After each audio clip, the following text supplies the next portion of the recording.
So for today's video guys, magluluto po tayo ng lumpiang gulay. Pero bago tayo makapagluto, mag-slice muna tayo dito sa aking salad master na slicer. So may laman ako. Hirap na hirap ako.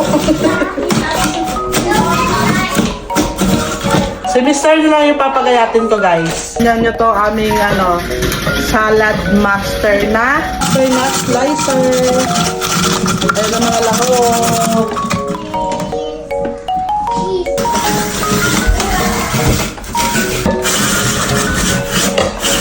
Yung isa walang problema eh.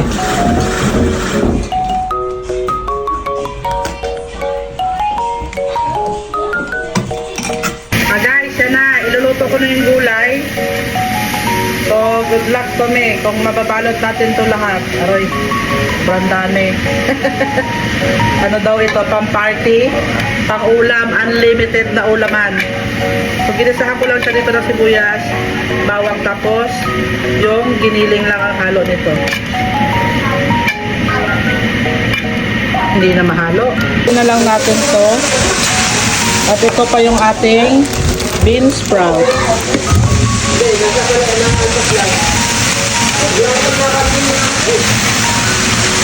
Ayan, luto na yung gulay. Try na natin tong sprout. Haluin. Paano mo mahalo to? Ay, crispy. Ayan.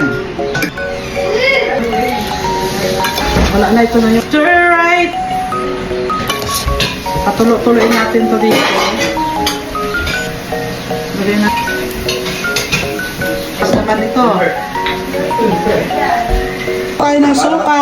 Ipiprito na. Ayun, ang mga taga-balot. Oh. Yung isang taga-watcher. Hindi ba yung manuhan? Oo. Anak. Oh, yan. Taga-balot. Oh, ito yung suka. Yan, isinalang na. Mainit ang mantika. Hindi tayo nakapagluto sa labas kasi makulimlim at malamig. Gabi na kasi. Anong oras na ito? Oh, tingnan nyo. Gabi na. 7:30 na ng gabi. Ang alugbati namin, makapal na ulit. May mini garden din naman nga yan, may kalabasa, kamatit, seli. Yan, ang dami. Piniprito na. Parang humina yung apoy ng pinirito na. Ay, laki ng pasan na. dito. Dugo yung mata niya eh.